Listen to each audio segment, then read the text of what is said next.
Hello everyone, final revision में आपका स्वागत है और मैं हूं यश। आज के हमारे टॉपिक में हम साइंस एंड टेक्नोलॉजी के करंट अफेयर्स से रिलेटेड टॉपिक्स को कवर करेंगे, जिसमें इंफॉर्मेशन टेक्नोलॉजी, कंप्यूटर और डिफेंस जैसे क्षेत्रों की बात करेंगे। चलिए तो अब लेक्चर स्टार्ट करते हैं। तो सबसे पहले बात करते हैं इंफॉर्मेशन टेक्नोलॉजी और कंप्यूटर सेक्टर के बारे में। इसमें सबसे पहला टॉपिक आता है 5G नेटवर्क। तो यदि बैकग्राउंड की बात करें तो 2G और 3G mobile network cell sites और निकटवर्ती स्विचिंग सेंटर्स को जोड़ने के लिए माइक्रोवेव वायरलेस बैकहोल पर निर्भर होते हैं। इसके बाद जो 4G LTE आता है उसने कॉपर या माइक्रोवेव आधारित सेल साइट्सों को ऑप्टिकल फाइबर से रिप्लेस करते हुए IP आधारित कनेक्टिविटी को प्रारंभ किया। और अब आया है 5G का परिनियोजन, जो ऑप्टिकल फाइबर अवसंरचना पर ही निर्भर करता है।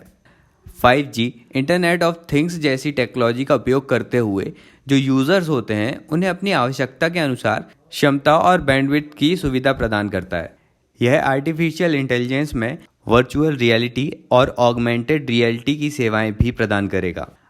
अब देखें कि 5G के संबंध में भारत सरकार द्वारा उठाए गए कदम कौन कौन से हैं। तो पहला आता है भारत नेट कार्यक्रम, जो 2.5 लाख ग्राम पंचायतों को ऑप्टिकल फाइबर नेटवर्क से जोड़ेगा। इसके बाद आती है राष्ट्रीय डिजिटल संचार नीति 2018, जिसका लक्ष्य डिजिटली एम्पावर्ड इकोनॉमी का निर्माण करना है।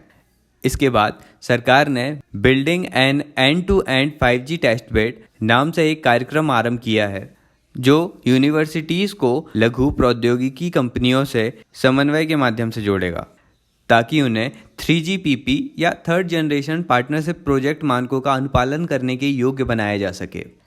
इनके अलावा एरिक्सन ने IIT दिल्ली में प्रथम सार्वजनिक अभिगम वाले 5G परीक्षण बेड की स्थापना की है।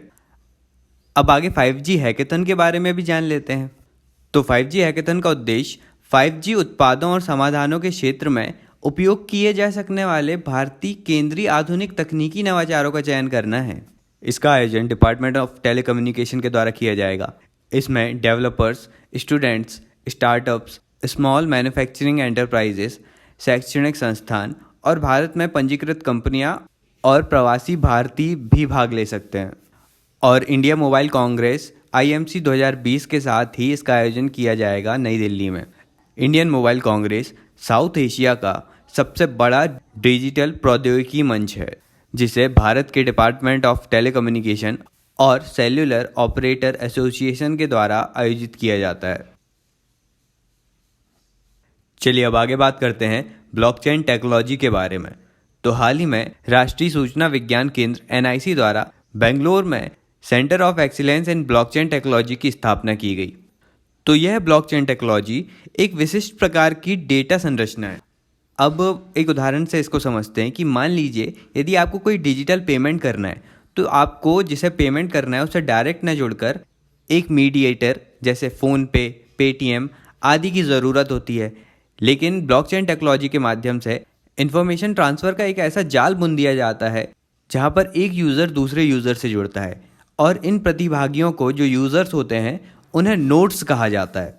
तो ये प्रतिभागी या नोड्स ब्लॉकचेन टेक्नोलॉजी के माध्यम से आपस में लेन देन कर सकते हैं, और इनके जो ओनर राइट्स होते हैं वे क्रिप्टोग्राफिक रूप में संग्रहित किए जाते हैं और लिंक ब्लॉक में दर्ज किए जाते हैं, जिसमें प्रतिभागियों के संपत्ति के स्वामित्व का रिकॉर्ड रखा जाता है।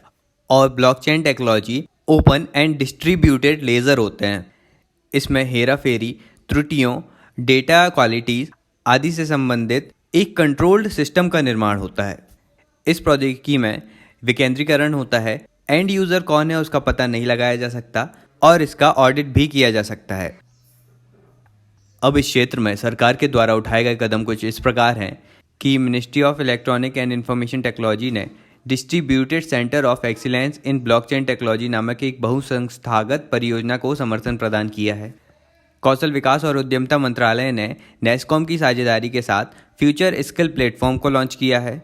और साइंस एंड टेक्नोलॉजी डिपार्टमेंट ने national mission on interdisciplinary cyber physical system को आरंभ किया है, जो कि blockchain, artificial intelligence, internet of things, big data analytics, robotics आदि को विकसित करने का रोडमैप प्रदान करता है। चलिए अब आगे बात करते हैं क्वांटम कंप्यूटिंग के बारे में। तो सरकार ने वित्त वर्ष 2020-21 के बजट में national mission on quantum technology and application NMQTA नामक अब तक के सबसे बड़े विज्ञान मिशन की घोषणा की है। बात करें कि क्वांटम कंप्यूटिंग क्या होती है, तो इसमें कंप्यूटर टेक्नोलॉजी का विकास क्वांटम थ्योरी के आधार पर किया जाना है। और क्वांटम कंप्यूटर टेक्नोलॉजी में किसी भी पदार्थ का या ऊर्जा का जो नेचर होता है और व्यवहार होता है एटॉमिक लेवल पर या क्वांटम लेवल पर, उसकी व्याख्या करती है यह टेक्नोलॉजी। क्वांटम कंप्यूटर में सूचनाओं की जो एनकोडिंग होती है वह क्वांटम बिट्स या क्यूबिट्स के रूप में की जाती है, जो सुपरपोजिशन की स्थिति में बने रहने में समर्थ होती है। और यह जो क्यूबिट्स है यह एटॉमिक, आयनिक, फोटॉन और इलेक्ट्रॉन और उनसे संबंधित नियंत्रण उपकरणों को निरूपित करता है, जो कि कंप्यूटर मेमोरी और प्रोसेसर के रूप में कार्य करने के लिए एक साथ कार्य करते हैं। और वर्तमान में सबसे शक्तिशाली सुपर कंप्यूटर की तुलना में लाखों गुना अधिक गणना करने में सक्षम होता है यह क्वांटम कंप्यूटर। अब इस क्वांटम कंप्यूटर का यूज़ अलग अलग सेक्टर्स में रिसर्च एंड डेवलपमेंट के लिए किया जा सकता है, जैसे साइंस में, जीवन की सुरक्षा के लिए औषधि के प्रयोगों में, रोगों की शीघ्र निदान के लिए मशीन लर्निंग प्रणाली का उपयोग करने में, अधिक कुशल उपकरण और संरचनाओं के निर्माण में, वित्तीय रणनीति के लिए, एल्गोरिथम की सहायता से एम्बुलेंस जैसे संसाधनों को त्वरित निर्देशित करने के लिए आदि जैसे कार्यों में सहायता प्रोवाइड करेगा क्वांटम कंप्यूटर। अब national mission on quantum technology and applications के बारे में भी जान लेते हैं। तो इसका क्रियान्वयन department of science and technology द्वारा किया जाएगा। यह 5 वर्षों की अवधि के लिए 8,000 करोड़ रुपए की लागत से प्रस्तावित है। मिशन के फोकस एरिया कुछ इस प्रकार होंगे, जैसे fundamental science, technology development, transformative technology, अगली पीढ़ी के लिए मानव और अवसंरचना विकास, नवाचार और स्टार्टअप्स। और इससे जिन क्षेत्रों को बेनिफिट्स प्राप्त होंगे वो इस प्रकार हैं: एरोस्पेस इंजीनियरिंग, न्यूमेरिकल मौसम पूर्वानुमान, सिमुलेशन, संचार और वित्तीय लेन देन की सुरक्षा, साइबर सुरक्षा, उन्नत विनिर्माण, स्वास्थ्य, शिक्षा और कृषि। अब आगे बात करते हैं एज कंप्यूटिंग के बारे में। तो डेटा का विश्लेषण करने, उसे संसाधित करने और किसी नेटवर्क के एज पर उसे ट्रांसफ़र करने के लिए एज कंप्यूटिंग का यूज़ किया जाता है। इसमें जो स्थानीय रूप से स्टोर डेटा होता है, तो बिना किसी विलंब के उसका रियल टाइम एनालिसिस किया जाता है एज कंप्यूटिंग में। अब इससे पहले हमने जो क्लाउड कंप्यूटिंग पढ़ा, उसमें डेटा और प्रोग्राम्स को कंप्यूटर की हार्ड ड्राइव के बजाय इंटरनेट पर उसे स्टोर और एक्सेस किया जाता है। लेकिन एज कंप्यूटिंग में इंटरनेट ऑफ थिंग्स के उपकरणों द्वारा जो डेटा उत्पन्न होता है उसे अत्यधिक मात्रा में स्थानीय रूप से स्टोर और संसाधित करके उसका प्रबंधन किया जाता है। और एक शोध के अनुसार वर्ष 2025 तक कंपनियों द्वारा 75% से अधिक डेटा को ट्रेडिशनली सेंट्रलाइज्ड डेटा सेंटर्स के बाहर, मतलब क्लाउड के एज पर सृजित और संसाधित किया जाएगा। चलिए अब आगे बात करते हैं डार्क नेट के बारे में। तो हाल ही में नारकोटिक्स कंट्रोल ब्यूरो ने विदेशों में साइकोट्रोपिक ड्रग के सैकड़ों खेपों को भेजने के आरोप में भारत के पहले डार्क नेट नारकोटिक्स ऑपरेटिव को गिरफ्तार किया है। और यह जो नारकोटिक्स कंट्रोल ब्यूरो है, इसे भारत सरकार द्वारा 1986 में narcotics drug and psychotropic substance act 1985 के तहत गठित किया गया था। यह भारत में मादक पदार्थों की तस्करी और अवैध पदार्थों के दुरुपयोग को प्रतिबंधित करने के लिए उत्तरदायी शीर्ष ड्रग कानून प्रवर्तन और खुफिया एजेंसी है। अब आगे देखते हैं डार्क नेट क्या होता है। तो यह इंटरनेट आधारित ऐसा नेटवर्क है जिन्हें ना ही गूगल जैसे ट्रेडिशनल सर्च इंजन और ना ही क्रोम या सफारी जैसे सामान्य ब्राउज़र के माध्यम से एक्सेस किया जा सकता है, इसलिए इन्हें डार्क वेब भी कहा जाता है। इनमें नॉन स्टैंडर्ड कम्युनिकेशन प्रोटोकॉल का प्रयोग किया जाता है। डार्क नेट पर उपलब्ध कंटेंट सामान्यतः एनक्रिप्टेड होते हैं। उन तक पहुंच पाने के लिए द ऑनियन राउटर ब्राउज़र जैसे विशिष्ट ब्राउज़र का यूज़ किया जाता है। डार्क नेट स्वयं ही डीप वेब का भाग होते हैं, जिसमें पासवर्ड द्वारा संरक्षित साइट्स शामिल होती हैं, जैसे किसी व्यक्ति का बैंक स्टेटमेंट, जो कि ऑनलाइन तो उपलब्ध होता है लेकिन सामान्य रूप से इंटरनेट में सर्च करके उस तक पहुंच नहीं बनाई जा सकती। अब इसमें भी 3 श्रेणियां आती हैं। पहला है सरफेस वेब, जो इंटरनेट का वह भाग है जो आम जनता के लिए सरलता से उपलब्ध हो जाता है, जिन्हें सर्च इंजन के माध्यम से सर्च किया जा सकता है। इसके बाद आता है डीप वेब। इसके अंतर्गत medical records, academic database, financial record, legal document, subscription information, scientific reports, computer websites, multilingual database, government resources, organisational repositories आदि आती हैं। फिर इसके बाद भी एक जोन है जो कहलाता है डार्क वेब। इसके अंतर्गत encrypted sites, private communications, contraband sales, illegal informations आदि आते हैं। चलिए अब अगले टॉपिक में बात करते हैं 3D प्रिंटिंग के बारे में। तो हाल ही में इजराइल ने मानव कोशिकाओं से विश्व के प्रथम 3D प्रिंटेड हार्ट का निर्माण किया है। 3D प्रिंटिंग के बारे में बात करें तो यह एक एडिटिव प्रोसेस है जिसमें किसी वस्तु को उपयोग की जाने वाली सामग्री को क्रमित परतों में जोड़कर निर्मित किया जाता है और वे परतें तब तक बिछाई जाती हैं जब तक कि वस्तु निर्मित ना हो जाए। इन परतों में से प्रत्येक को एक पतले कटे क्षैतिज अनुप्रस्थ काट के रूप में देखा जा सकता है, मतलब क्रॉस सेक्शन के रूप में। अब अगला टॉपिक है बायोमेट्रिक्स। तो भारत नाविकों के फेशियल बायोमेट्रिक डेटा के संग्रहण कर बायोमेट्रिक सीफेरर आइडेंटिटी डॉक्यूमेंट जारी करने वाला विश्व का पहला देश बन गया है। और इस BSID में स्मार्ट ID कार्ड के डायमेंशन होते हैं। यह एक एम्बेडेड बायोमेट्रिक चिप जैसी आधुनिक सुरक्षा सुविधाओं के साथ साथ माइक्रो प्रिंटिंग, माइक्रो टेक्स्ट और यूनिक ग्लॉच पैटर्न जैसी ऑप्टिकल सुविधाएं भी प्रदान करता है। और यह नया पहचान पत्र BSID पर अंतर्राष्ट्रीय श्रम संगठन के अभिसमय संख्या 185 के अनुरूप है और भारत ने इसमें अक्टूबर 2015 में साइन किए थे। और BSID को centre for development of advance computing Mumbai के सहयोग से विकसित किया गया है। अब बात करें बायोमेट्रिक्स के बारे में तो यह शरीर या व्यवहार संबंधी मानवीय विशेषताएं होती हैं जिनका उपयोग किसी व्यक्ति को सिस्टम, डिवाइस या डेटा तक पहुंच प्रदान करने के लिए उसकी डिजिटल पहचान के लिए किया जा सकता है। बायोमेट्रिक्स के अभिलक्षण के आधार पर इनकी 3 प्रमुख श्रेणियां हैं। पहला जैविक अभिलक्षण जिसमें DNA रक्त आता है।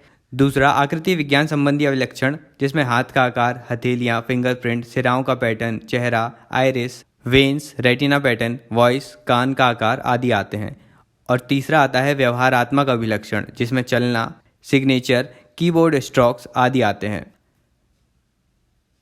चलिए अब आगे बात करते हैं सेंट्रल इक्विपमेंट आइडेंटिटी रजिस्टर के बारे में।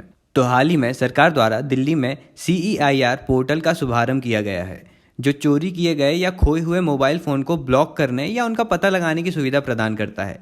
इसमें जिन फ़ोन्स को ब्लॉक कर दिया जाता है उसमें जो सिम कार्ड होता है उसे बदलने पर भी वह मोबाइल किसी दूसरे नेटवर्क में कार्य नहीं करेगा। और यह CEIR portal department of telecommunication की एक पहल है जिसे सर्वप्रथम मुंबई में आरंभ किया गया। यह एक केंद्रीय प्रणाली के रूप में कार्य करता है जो ब्लैकलिस्ट किए गए मोबाइल उपकरणों को साझा करने के लिए सभी नेटवर्क ऑपरेटर्स के IMEI डेटाबेस को कनेक्ट करता है। और राष्ट्रीय दूरसंचार नीति 2012 द्वारा मोबाइल हैंडसेट की प्रोग्रामिंग सहित सुरक्षा, चोरी और अन्य समस्याओं का समाधान करने के लिए एक नेशनल प्रॉपर्टी रजिस्ट्री की स्थापना का प्रस्ताव रखा गया था। अब आगे बात करते हैं ब्रॉडबैंड रेडीनेस इंडेक्स के बारे में। तो BRI को डिपार्टमेंट ऑफ टेलीकम्युनिकेशन और भारतीय अंतर्राष्ट्रीय आर्थिक संबंध अनुसंधान परिषद इन दोनों ने मिलकर देश के राज्यों और केंद्र शासित प्रदेशों के लिए इसे विकसित करने के लिए समझौते ज्ञापन पर हस्ताक्षर किए हैं। राज्य और UT स्तर पर यह अंतर्निहित डिजिटल अवसंरचना और संबंधित कारकों की स्थिति का मूल्यांकन करेगा। इसे वर्ष 2022 तक प्रतिवर्ष आयोजित किया जाएगा। BRI के 2 भाग हैं। भाग 1 में 9 मापदंड हैं। राज्य की नीति, टावर, फाइबर्स की संख्या आदि के आधार पर अवसंरचना विकास पर ध्यान केंद्रित किया जाएगा भाग 1 में। और भाग 2 में मांग पक्ष संबंधी मापदंड शामिल हैं। इसे संचार मंत्रालय द्वारा राष्ट्रीय ब्रॉडबैंड मिशन के अंतर्गत भी परिकल्पित किया गया है। अब आगे बात करते हैं टेक सागर के बारे में। टेक सागर भारत की तकनीकी क्षमता को बढ़ाने के लिए एक ऑनलाइन पोर्टल है जिसे राष्ट्रीय साइबर सुरक्षा समन्वय कार्यालय और data security council of India द्वारा लॉन्च किया गया है। और टेक सागर 25 इंडस्ट्रियल सेक्टर के भारतीय उद्योगों, एकेडमिक और रिसर्च इंस्टीट्यूशंस आदि से संबंधित साइबर प्रौद्योगिकी क्षमताओं का एक समेकित और व्यापक भंडारण या रिपोजिटरी है। और इसमें internet of things, artificial intelligence, machine learning आदि सम्मिलित होते हैं। अब बात करें data security council of India की, तो यह भारत में डेटा संरक्षण के लिए समर्पित एक गैर लाभकारी औद्योगिक निकाय है। इसकी स्थापना NASSCOM द्वारा की गई है। अब अगला टॉपिक आता है वाईफाई 6। यह वाईफाई टेक्नोलॉजी का नेक्स्ट जनरेशन मानक है। इसे वाईफाई 6 AX वाईफाई या 802.11 AX वाईफाई के रूप में भी जाना जाता है, जिसमें मौजूदा 802.11 एक प्रोटोकॉल के लिए तकनीकी कोड है। और इसके अलावा जो वायरलेस टेक्नोलॉजी होती है ना, मतलब वाईफाई टेक्नोलॉजी, तो यह कंप्यूटर या अन्य उपकरणों को एक दूसरे से एक लेन तथा वायर और केबल के बिना इंटरनेट से जोड़ती है। इसे डब्लू लेन के रूप में भी जाना जाता है, जिसका अर्थ होता है वायरलेस लेन। और वाईफाई वाले उपकरण इंटरनेट के माध्यम से सूचना प्रसारित करने के लिए रेडियो सिग्नल्स का यूज़ करते हैं। अब बात करें डार्क फाइबर के बारे में, तो यह अधिक बैंडविड्थ की आवश्यकता की स्थिति में अतिरिक्त लागत से बचने के लिए कंपनियों द्वारा बिछाया जाने वाला अतिरिक्त ऑप्टिकल फाइबर है। और पूंजीगत व्यय में कटौती के लिए टेलीकॉम सेवा प्रदाताओं जैसे जियो इन्फोकॉम, भारती एयरटेल, वोडाफोन आइडिया आदि ने भारतीय ब्रॉडबैंड नेटवर्क लिमिटेड द्वारा बिछाए गए डार्क फाइबर का उपयोग करने के लिए संपर्क किया है। अब अगला टॉपिक आता है डीप फेक। यह एक परिष्कृत आर्टिफिशियल इंटेलिजेंस द्वारा निर्मित मैनिपुलेटेड वीडियो या ऐसे अन्य रिप्रेजेंटेटिव होते हैं जो वास्तविक प्रतीत होने वाली फेक इमेजेस या साउंड्स प्रोड्यूस करते हैं। अब आगे आता है पेगासस। यह Israeli cyber arm firm NSO group द्वारा विकसित मोबाइल स्पाईवेयर है। यह एंड्रॉयड और आईएसओ दोनों फ़ोन्स को संक्रमित कर सकता है। इसे विशेष लिंक द्वारा भेजा जाता है और एक बार व्यक्ति के फ़ोन में यह आ जाने पर हैकर्स के द्वारा उसके डेटा पर पूर्ण नियंत्रण कर लिया जाता है। इसके बाद आता है स्ट्रैंड हॉग। तो यह एक प्रकार का बग है जो मालवेयर एप्लीकेशन के माध्यम से वास्तविक एप्लीकेशन को अवरोधित कर देता है और उपयोगकर्ता के सभी प्रकार के डेटा पर नियंत्रण स्थापित कर लेता है। अब आगे बात करते हैं नियॉन के बारे में।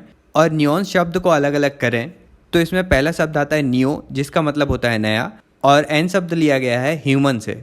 तो नियॉन कंप्यूटेशनल रूप में निर्मित किया गया एक आभासी मानव है जो भावनाएं और बुद्धिमत्ता प्रदर्शित करने की क्षमता के आधार पर वास्तविक मानव के समान प्रतीत होता है और उसी की भांति व्यवहार भी करता है। अब बात करते हैं जीनो रोबोट के बारे में। तो यह विश्व का पहला जीवित सेल्फ हीलिंग रोबोट है जिसे प्रयोगशाला में मेंढक के भ्रूण से विकसित किया गया है ताकि यह जीवित प्रोग्रामेबल जीवों के समान व्यवहार कर सके। यह इतने सूक्ष्म होते हैं कि मानव शरीर में सरलता से गमन कर सकते हैं। और यह जीनो रोबोट पर्यावरण में विषाक्त संदूषकों का पता लगाने, महासागरों में माइक्रोप्लास्टिक को एकत्रित करने, रक्त वाहिनियों के ब्लॉकेज को हटाने आदि जैसे क्षेत्रों में नवीन मशीन सिद्ध हो सकते हैं। अब अगला टॉपिक है सेरेब्रस वेफर स्केल इंजन। यह विश्व का सबसे बड़ा प्रोसेसर है। इसमें 1.2 trillion transistor, 4 lakh artificial intelligence optimiser core और 18 गीगाबाइट मेमोरी विद्यमान है। इसका आकार लगभग 8x8 इंच का है, जो वर्तमान उपलब्ध चिप की तुलना में 50 गुना अधिक है। इसे मुख्य रूप से आर्टिफिशियल इंटेलिजेंस सॉफ्टवेयर के लिए निर्मित किया गया है और इसका कैलकुलेशन प्रोसेस बहुत अत्यधिक तीव्र होता है। अब बात करते हैं AGIT माइक्रो प्रोसेसर के बारे में। तो IIT बॉम्बे ने देश का प्रथम स्वदेशी रूप से डिज़ाइन और निर्मित माइक्रो प्रोसेसर AGIT विकसित किया है। यह एक मध्यम आकार का प्रोसेसर है जिसका उपयोग set top box, traffic light controller, robotic system आदि में किया जा सकता है। इसके बाद बात करते हैं भारत के पहले ह्यूमैनॉइड रोबोकॉप के बारे में।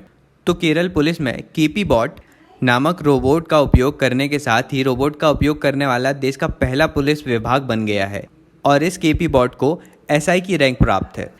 यह पुलिस स्टेशन में आने वाले आगंतुकों के शिकायतों का रिकॉर्ड रखेगा और उन्हें उनकी आवश्यकताओं के अनुसार उचित निर्देशन भी प्रदान करेगा। चलिए, तो अब इसी पॉइंट पर IT और कंप्यूटर सेक्टर के सारे करंट अफेयर कवर होते हैं। अब आगे शुरुआत करते हैं डिफेंस टेक्नोलॉजी की। अब इसमें सबसे पहले विभिन्न मिसाइल्स के बारे में बात करेंगे हम। चलिए, पहला आता है अस्त्र मिसाइल। तो यह है हवा से हवा में मार करने वाली DRDO के द्वारा निर्मित और डिज़ाइन की गई 25 किलोमीटर की परास क्षमता वाली मिसाइल है। इसकी स्पीड 4.5 मैक या 5555 किलोमीटर पर आवर से भी अधिक है। इसे सुखोई 30 MKI लड़ाकू विमान द्वारा लॉन्च किया जाता है और भविष्य में यह मिराज 2000, MiG-29 और तेजस जैसे अन्य लड़ाकू विमानों के साथ भी इंटीग्रेट होगी। इसके बाद आती है ब्रह्मोस सुपरसोनिक क्रूज मिसाइल। तो ब्रह्मोस भारत और रशिया के मध्य एक संयुक्त उद्यम है। यह एक medium range ramjet supersonic cruise missile है। इसकी मारक क्षमता लगभग 300 किलोमीटर है। यह पनडुब्बियों, युद्धपोतों, लड़ाकू विमानों और भूमि से भी प्रक्षेपित की जा सकती है। अब इसके बाद आती है आकाश 1S मिसाइल। तो यह एक सुपरसोनिक मिसाइल है जिसकी मारक क्षमता 25 किलोमीटर और यह 55 किलोग्राम तक के एक्सप्लोजिव को कैरी कर सकती है। यह 18 किलोमीटर की ऊंचाई तक पहुंच सकती है। इसे ट्रैक और पहिए युक्त दोनों प्रकार के प्लेटफॉर्म से दागा जा सकता है। अब बात करते हैं स्ट्रम अटाका एंटी टैंक मिसाइल के बारे में। हाल ही में भारत ने Mi-35 अटैक हेलीकॉप्टर जो रसिया के द्वारा प्राप्त हुआ है उसके अपने बेड़े के लिए रूस से ही एंटी टैंक मिसाइल स्ट्रम अटाका प्राप्त करने के लिए 200 करोड़ रुपए के समझौते पर हस्ताक्षर किए हैं। और यह समझौता पुलवामा अटैक के बाद हुआ था और इसी के साथ कुछ अन्य उपकरणों का भी समझौता हुआ था, जैसे इजराइल से spice 200 stand of weapon system की खरीद की है वायुसेना के लिए, थल सेना के लिए फ्रांस से Spike anti tank guided missile और रसिया से ही Igla S air defence missile प्राप्त करने की बात चल रही है। अब आगे बात करते हैं अग्नि 2 के बारे में। हाल ही में इसका पहली बार रात्रि के समय परीक्षण किया गया। यह सतह से सतह पर मार करने वाली मध्यम दूरी की परमाणु क्षमता युक्त बैलिस्टिक मिसाइल है। इसकी लंबाई 20 मीटर है और मारक क्षमता 2000 किलोमीटर है। इसका स्वयं का भार 17 टन है और यह 1000 किलोग्राम तक के पेलोड्स का वहन कर सकती है। यह उच्च सटीकता वाले नेविगेशन सिस्टम से युक्त 2 चरण वाली मिसाइल है और यह ठोस रॉकेट प्रणोदक प्रणाली द्वारा संचालित होती है। अब बात करते हैं प्रनाश मिसाइल के बारे में। तो DRDO द्वारा प्रनाश नामक एक बैलिस्टिक मिसाइल विकसित की जा रही है। इसकी मारक क्षमता 200 किलोमीटर है। यह सतह से सतह पर मार करने वाली बैलिस्टिक मिसाइल है। इसे थल सेना और वायुसेना दोनों के द्वारा प्रयोग किया जाएगा। और इससे पहले जो प्रहार मिसाइल आती थी जिसकी मारक क्षमता 150 किलोमीटर थी, तो प्रनाश उसी प्रहार मिसाइल का एक अपग्रेडेड वर्जन है। चलिए अब जानते हैं पिनाका मिसाइल प्रणाली के बारे में। यह DRDO द्वारा विकसित एक आर्टिलरी मिसाइल सिस्टम है और इसकी हाई एक्यूरेसी के साथ इसकी मारक क्षमता 75 किलोमीटर है। इसके 2 संस्करण विकसित किए गए हैं, पिनाका MK1 जिसकी रेंज 40 किलोमीटर है और पिनाका MK2 जिसकी रेंज 75 किलोमीटर है। इसके बाद है quick reaction surface to air missile. यह सभी प्रकार के मौसम में संचालित एक all terrain surface to air missile है। यह एयरक्राफ्ट राडार द्वारा जैमिंग के विरुद्ध इलेक्ट्रॉनिक काउंटर उपयोग से सुसज्जित है। आगे बात करते हैं K4 मिसाइल के बारे में। K4 मिसाइल परमाणु विस्फोटक ले जाने में सक्षम है और मध्यम दूरी की सबमरीन लॉन्च्ड बैलिस्टिक मिसाइल है। इसकी मारक क्षमता 3500 किलोमीटर तक है और इसे अरिहंत श्रेणी की पनडुब्बियों में तैनात किया जाएगा। अब बात करते हैं एवनगार्ड के बारे में। तो रूस द्वारा एवनगार्ड मिसाइल को तैनात किया गया है। यह परमाणु आयुध ले जाने में सक्षम प्रथम हाइपरसोनिक मिसाइल है। इसकी स्पीड 5 मैक या 3800 मील प्रति घंटे से भी अधिक है। चलिए अब अगले टॉपिक में पनडुब्बियों और जहाज़ों के बारे में बातें करते हैं। इसमें सबसे पहली है स्कॉर्पियन क्लास सबमरीन वेला। इसे हाल ही में मुंबई में जलावतरित किया गया है। भारतीय नौसेना के प्रोजेक्ट 75 के तहत फ्रांसीसी सहयोगी मैसर्स नेवल ग्रुप और मझगांव डॉक लिमिटेड के मध्य वर्ष 2005 में 6 स्कॉर्पियन श्रेणी की पनडुब्बियों के निर्माण और प्रौद्योगिकी के हस्तांतरण के लिए अनुबंध पर हस्ताक्षर किए गए। इसके अंतर्गत पहली पनडुब्बी INS कलवरी को दिसंबर 2017 में शामिल किया गया था, जबकि 2 अन्य पनडुब्बियां INS खंडेरी और INS करंज नौसेना के बेड़े में शामिल होने के लिए अपने उन्नत चरणों में हैं। अब आगे वागीर और वागशीर भारत के स्कॉर्पियन पनडुब्बी कार्यक्रम की शेष बची हुई 2 सबमरीन्स हैं। अब बात करते हैं वरुणास्त्र के बारे में। तो हाल ही में स्वदेशी रूप से निर्मित heavy anti submarine electric torpedo Varunastra को नौसेना में शामिल किया गया है। इसके साथ ही भारत 8 उन देशों में शामिल हो गया है जिनके पास इस प्रकार की प्रणाली और डिज़ाइन को निर्मित करने की क्षमता है। इसका निर्माण DRDO की वैद्यशाला naval science and technology laboratories के द्वारा किया गया है और भारत डायनेमिक्स लिमिटेड द्वारा इस हथियार प्रणाली का निर्माण किया गया है। अब आगे बात करते हैं INS नीलगिरी के बारे में। यह स्वदेशी रूप से भारतीय नौसेना के नौसेना डिज़ाइन महानिदेशालय नई दिल्ली द्वारा डिज़ाइन किया गया भारत का प्रथम ऐसा युद्धपोत है जिसे एक एकीकृत निर्माण पद्धति का उपयोग करके बनाया गया है, जिसमें छोटे मॉड्यूल के निर्माण के बाद उन्हें असेंबल किया जाता है। और INS नीलगिरी प्रोजेक्ट 17 अल्फा के तहत सम्मिलित 7 नए स्टील्थ फ्रिगेट में से पहला है और प्रोजेक्ट 17 अल्फा फ्रिगेट शिवालिक श्रेणी के युद्धपोतों का उन्नयन करके डिज़ाइन की गई है, जिसमें बेहतर सर्वाइवेबिलिटी, समुद्र क्षेत्र की निगरानी, रडार से बचने और बेहतर गतिशीलता संबंधी डिज़ाइन और नई टेक्नोलॉजी शामिल होती हैं। इसके बाद बात करते हैं Indian coast guard ship Varaha के बारे में, जो कि हाल ही में भारतीय नौसेना में शामिल किया गया है। यह एक अपतटीय गश्त पोत है। उत्तरी चेन्नई के कटुपल्ली जहाज निर्माण यार्ड में लार्सन एंड टूब्रो द्वारा स्वदेशी रूप से इसे डिज़ाइन और निर्मित किया गया है। इसमें 2 इंजन युक्त एडवांस लाइट हेलीकॉप्टर को संचालित करने की क्षमता है। साथ ही इसमें बोर्डिंग ऑपरेशन के लिए 2 हल्की गैस युक्त सुदृढ़ नौकाओं के साथ खोज और बचाव, कानून प्रवर्तन और समुद्री गश्त के लिए 4 उच्च गति वाली नौकाएं भी सम्मिलित होंगी। आगे बात करते हैं यार्ड 45006 वज्र के बारे में। यह भी अपतटीय गश्त पोत या ऑफशोर पेट्रोल वेसल है, जिसका उपयोग 24 घंटे निगरानी के साथ साथ विशेष आर्थिक क्षेत्र में आतंकवाद रोधी या तस्करी अभियानों के साथ साथ तटीय सुरक्षा के लिए भी किया जाएगा। यह मेक इन इंडिया की नीति के तहत Larsen and Toubro ship building द्वारा निर्मित 7 ऑफशोर पेट्रोल वेसल्स OPV परियोजना की श्रृंखला में 6वें नंबर का वेसल है। अब बात करते हैं INS जमुना के बारे में। यह भारतीय नौसेना का सैंडहाक वर्ग का हाइड्रोग्राफिक सर्वे शिप है। इसे श्रीलंका के दक्षिण पश्चिम तट पर संयुक्त रूप से हाइड्रोग्राफिक सर्वेक्षण करने के लिए परस्पर समझौते के आधार पर श्रीलंका में तैनात किया गया है। अब इसके बाद आता है INS शिवाजी। तो राष्ट्रपति ने भारतीय नौसेना के INS शिवाजी को प्रेसिडेंट्स कलर्स अवार्ड प्रदान किया है, और यह प्रेसिडेंट कलर्स एक सर्वोच्च सम्मान है जिसे किसी भी सैन्य इकाई को प्रदान किया जाता है। INS शिवाजी की स्थापना वर्ष 1945 में हुई थी। यह भारतीय नौसेना के प्रमुख प्रशिक्षण प्रतिष्ठानों में से एक है। अब यहाँ पर हमने शिप्स और सबमरीन के बारे में जान लिया। अब अगले टॉपिक में हेलीकॉप्टर्स और एयरक्राफ्ट्स के बारे में जानते हैं। इसमें सबसे पहला आता है अभ्यास। तो DRDO ने ओडिशा के एक परीक्षण रेंज में अभ्यास high speed expendable aerial target मतलब हीट की उड़ान का सफलतापूर्वक परीक्षण किया। अभ्यास को ऑटो पायलट मोड के माध्यम से स्वायत्त उड़ान के लिए डिज़ाइन किया गया है, और यह नेविगेशन और निर्देशन के लिए माइक्रो इलेक्ट्रोमैकेनिकल सिस्टम आधारित प्रणाली का उपयोग करता है। अब इसके बाद अगला आता है अपाचे हेलीकॉप्टर या AH-64E अपाचे। तो अमेरिका से 8 अपाचे हेलीकॉप्टर्स भारतीय वायुसेना में सम्मिलित किए गए हैं, जो रूस के Mi-25 और Mi-35 हेलीकॉप्टर्स को रिप्लेस करेगा। सितंबर 2015 में अमेरिकी कंपनी बोइंग के साथ 22 अपाचे हेलीकॉप्टर के खरीदी के लिए समझौते पर हस्ताक्षर किए गए। यह सभी प्रकार के मौसम में कार्य करने वाला हेलीकॉप्टर है। इसे फ्लाइंग टैंक के रूप में भी जाना जाता है।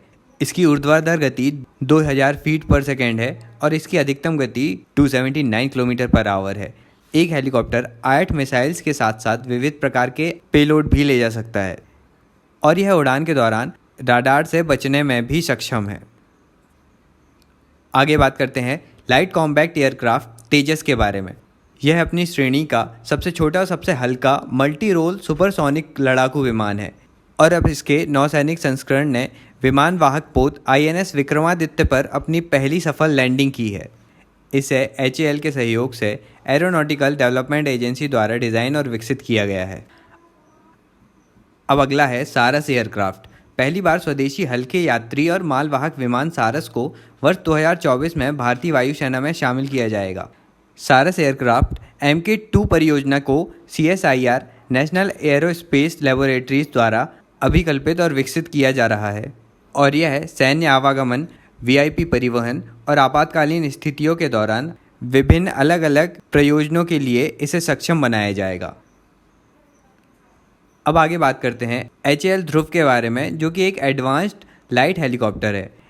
इसे विविध भूमिकाओं से युक्त और विभिन्न अभियानों को संपादित करने के लिए बनाया गया है, और HAL ध्रुव के अभियान Bharat, Bolivia, Myanmar, Israel, Maldives और नेपाल जैसे देशों में संचालित हैं।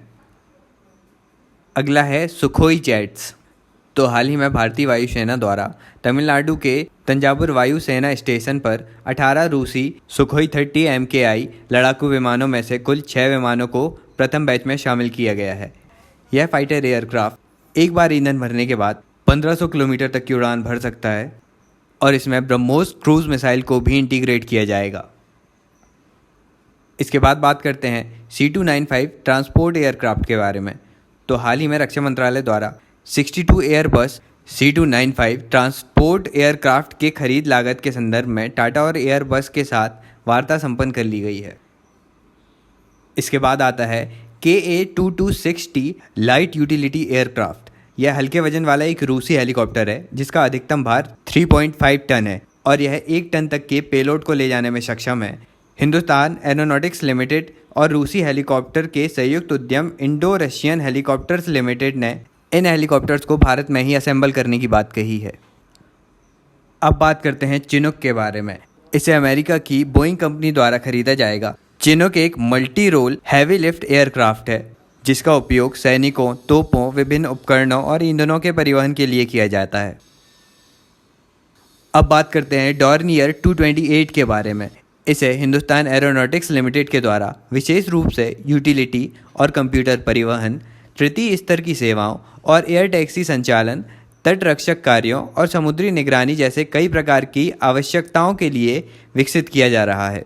और डॉर्नियर 228 एक सर्वाधिक विशिष्ट और अति उन्नत हाई विंग एयरक्राफ्ट है।